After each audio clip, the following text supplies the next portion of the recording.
Hello, everybody. I decided to make a quick video to review The Matrix Resurrections. And there's a very specific reason why. As many of you know, I'm very fond of the V for Vendetta film, which was actually done by the Wachowski at the time, the Wachowski brothers, who were also the progenitors of the Matrix trilogy. The core of V for Vendetta, along with The Matrix, was basically about kind of understanding that we as a society were being manipulated. It's literally at the core of what activists discuss with one another now. It's used as an allegory or I guess, parable, so to speak, when it comes to freedom not just of the body, but of the mind.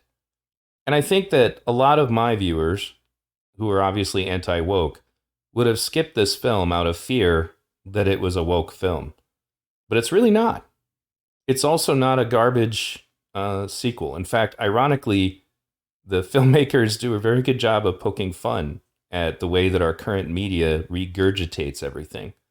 They just openly call it out. I don't want to give too many spoilers, but I will say this. First of all, I think one of the reasons that people were concerned was that the Wachowski brothers became the Wachowski sisters. Yes, they're trans. But as I've pointed out to you guys many times, I actually have a lot of trans people who follow my work and agree with me. Jordan Peterson also talks about trans people who contact him, specifically because they appreciate what he's doing to try to call out the hypocrisy of the woke. Now, another, I guess, alarm bell for some people was that the film was diverse. The truth is, the film was always diverse. Even the original. What would be different is that nowadays, when a film is diverse, we're concerned that you're just going to see, like this smearing of every white straight male character, and that's not what's going on. It's just diverse naturally and organically. And when you think about it, I mean, Lawrence Fishburne did a fantastic job as Morpheus. He's actually my favorite character of the series. He's not in this one, and they have good reasons for that.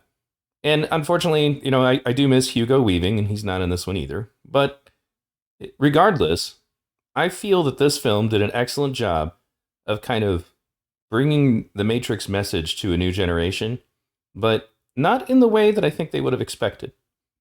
First of all, the people of the trans generation before were not like this overtly hostile group of inquisitors. And there are, strong females, strong males, strong blacks, strong Hispanics, strong Asians, all over this film, but they're all equal. And one of the overarching things I think that might have freaked people out would be the possibility that somehow Neo as a character would be diminished. And, in exchange for one of the other characters, perhaps Trinity or another, again, I'm avoiding spoilers, to be pushed in their place. That's the kind of crap we saw, for example, in Marvel's Iron Fist, when they decided that since they hated the whitewashed, male Danny Rand character, that they needed to come up with some contrived way to give his powers to, a female Asian character in the story. And no, none of that's going to happen. I can assure you. I think if you watch this film, you'll actually be pleasantly surprised. But one thing I will share is at the very core of the message, once again, in essentially the tradition of what the Matrix films stood for, they're doing an excellent job of implanting something, into a mainstream film that is actually very dangerous to the establishment. There's a message in this film specifically that calls out exactly why the establishment is doing what they're doing. There's a reason why everybody wants to push the idea of emotions versus logic. And there's a moment in this film specifically where the villain openly states why. It's so much easier to control emotions than it is facts. That's the core of it. And again, that spits in the face of what the majority of the woke activists want us to do. They want us to believe that emotions are more important or that emotions are more real. And this film calls that out.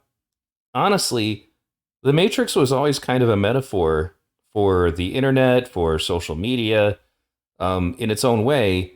And the two pill analogy that has now become like a central theme of so many conversations, in activism, whether it's right versus left or just right or left, is still present in this film. but it's not going to reward the woke quite the way you think it will. Because at the end, they kind of reveal that the idea that that you can basically the idea is that the establishment is literally manipulating you through your emotions, and that if your emotions are more important than facts, then you're surrendering to what the men behind the curtain, as Peter Joseph would call them, want. It's kind of hard for me to fully articulate this because I don't want to ruin the movie for you, but it was an enjoyable film. And I guess what I'm getting at is, since you guys know I'm anti-woke, don't skip this film. Check it out, and after it's been out for a while, I'll discuss more in depth why I think it's important. But in typical fashion, just like The Matrix and V for Vendetta before it, the Wachowskis did it again. This is a movie that's going to get all kinds of mainstream attention when it's actually very dangerous to the people behind the curtain who are trying to control you. So check it out. Thanks for listening. Thanks again for tuning in, guys. I'm going to link my new link tree in the description again. It's not a link tree, but there you can also join me on all my other platforms.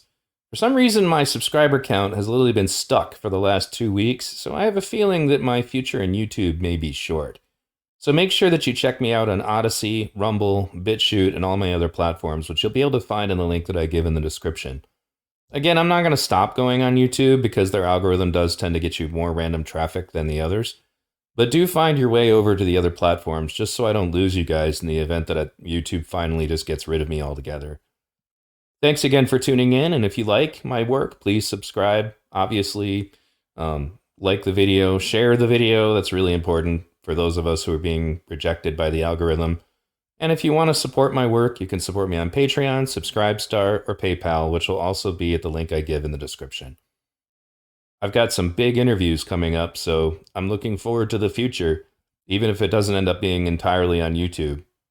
Thanks again.